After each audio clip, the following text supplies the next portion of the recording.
હે ગાઈસ, કેમ છો? Welcome to YouTube my channel guys. મજામાં ગાઈસ? તો ફરી એકવાર વ્લોગ લઈને આપણે આવી ગયા, ન્યૂ વ્લોગ લઈને. તો ગાઈસ જો વ્યૂ જો યાર અને એન્જોય કરો. અને ટાઈમ થતો તો 5 વાગતા હતા.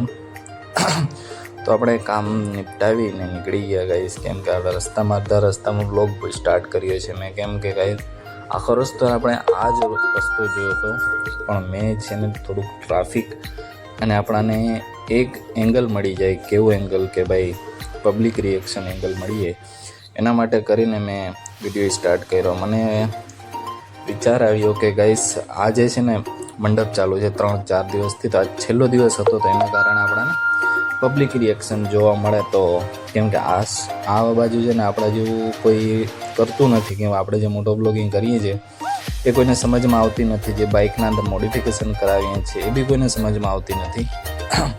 લોકો શું કહે છે ખબર છે કે ગાડીની આવીને તેવી કરી નાખી, આમ કરી નાખ્યું, તેમ કરી નાખ્યું.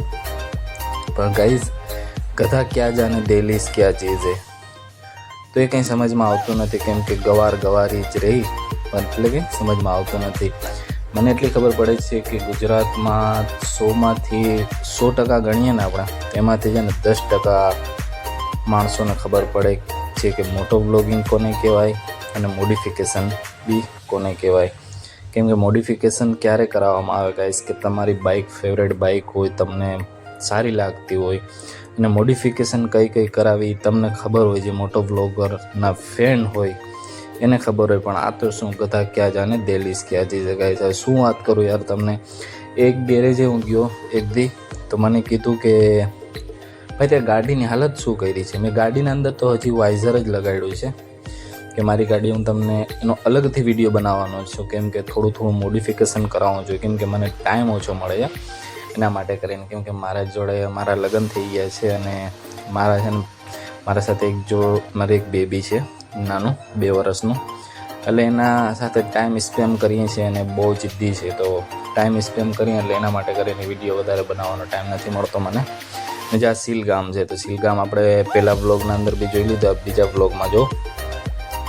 તો એમાં શું છે કે ગાઈઝ ટાઈમ નથી મળતો, એના માટે કરીને હું બ્લોગ રસ્તાના જ વધારે બનાવું. કેમ કે મને ટાઈમ નથી મળતો, એના માટે ટાઈમ સ્પેન્ડ કરવો પડે બેબી યારે. બાકી તો તમને ખબર જ છે કે ટાઈમ સ્પેન્ડ ન કરીએ તો શું થાય. કેમ કે વિડીયો કેવા વિડીયો આવે છે, બચ્ચા માટે આપણે ધ્યાન રાખવું પડે, અને પબ્લિક રિએક્શન જોવા મળે. જો આ રિક્ષાના અંદર છે ને બેઠા લોકો જોતા હતા આપણાને કે આ ભાઈ શું કરે છે.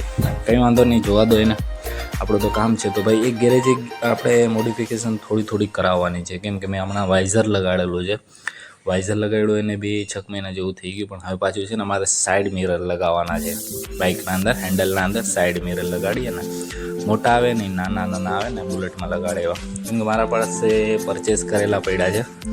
મેં લીધા હતા પહેલાં 2 વર્ષ પહેલાં લીધા હતા. કેમ કે મેં બી 2-3 ગાડી મોડિફાઈ કરી હતી, એના માટે કરીને મેં લીધા હતા. કેમ કે અત્યારે મેં એ વિડીયો અપલોડ કર્યા હોત ને તો ટાણે મારું યુટ્યુબ ચેનલ સક્સેસફુલ થઈ ગયું. કેમ કે ત્યારે મને કંઈ ખબર નથી, અને ત્યારે કશું ખબર નથી પડતી કે આ વસ્તુ કરવાથી આપણું કામ નહીં, આમ ને તેમ ને. જ્યારે લાઈન મળે ને ગાઈસ, ત્યારે ખબર પડે કે ગાઈસ આ વસ્તુ કરાય કે ન કરાય. કેમ કે જેમ લાઈન મળતી ગઈ, જેમ વિડીયો આપણે મૂકતા ગયા, એમ આપણાને લાઈન મળતી ગઈ. તો યુટ્યુબ ફેમિલીનું હું બહુ કરી સ્વાગત કરું છું. ને અમે તો ગાઈસ એવા લોકો બહુ ભાટકે છે યાર, કે આ મોડિફિકેશન આમ કરાવ્યો, તેમ કરાવ્યો, ગાડીને આવીને તેવી કરી નાખી ગાઈસ.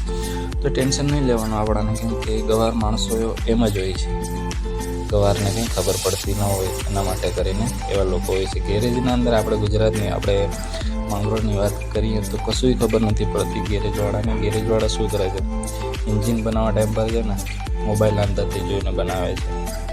લો હવે એ ગેરેજવાળો છે કે શું છે એ કંઈ ખબર નથી પડતી. એક દી હું મારું એન્જિન બનાવવા ગયો હતો, મારી બીજી કરિશ્મા બાઇક હતી ને ત્યારે. તો એના માટે કરીને બાઇક બનાવવા ગયો હતો, ત્યારે એક માણસ એન્જિન બનાવતો હતો. મારું તો નહોતું બનાવવાનું, મારા ખાલી બ્લોક પિસ્ટન ફિટ કરવાના હતા. પણ જે એન્જિન બનાવતો આખો યુટ્યુબમાંથી જોઈને બનાવતો હતો. બોલો હવે વિચાર કરો તમે શું કરવું એનું. તો કારીગર છે કે હજામ છે કંઈ ખબર નથી પડતી. એટલે આપણે વાત કરતા હતા મંડપની, તો આગળ મંડપ મળવાનો છે. જો ટ્રાફિક જાય છે ને પબ્લિક ત્યાં જ જાય છે, એના માટે પેલામાં જ જાય છે આપણે મંડપમાં. તો અહીંયાથી એન્ટ્રી ગેટ છે, અહીંયાથી પણ આગળથી પણ એન્ટ્રી ગેટ છે. આપણા પાસે ગોપ્રો નથી, બાકી બતાવો તમને, કેમ કે દૂરથી એટલું બધી કંઈ ખાસ દેખાતું નથી. અને જો અહીંયા ટ્રાફિક, જો છેલ્લો દિવસ હતો એટલે મને એમ કે બહુ ટ્રાફિક હશે, પણ બહુ કંઈ ટ્રાફિક નથી.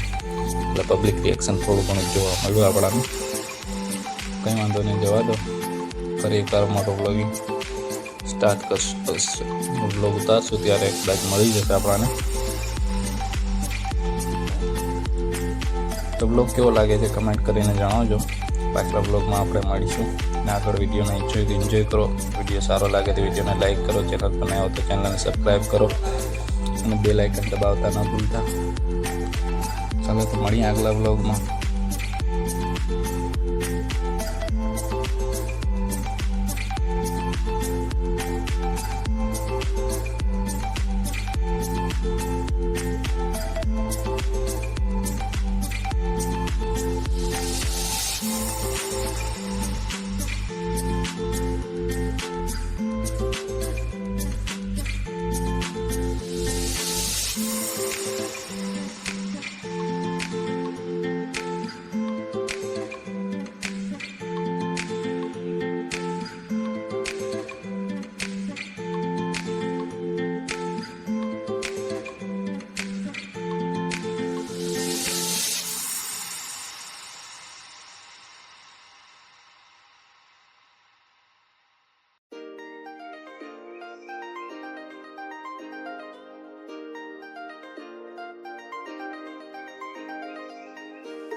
હે ગાઈસ, તો વ્લોગ અહીંયાથી ખતમ થાય છે. અને વ્લોગ કેવો લાગ્યો કમેન્ટ કરીને જણાવજો. ને વિડીયો સારો લાગ્યો હોય તો વિડીયોને લાઇક કરજો, ચેનલ પર નયા હો તો ચેનલને સબસ્ક્રાઈબ કરો. ચાલો મળીએ અગલા વ્લોગમાં.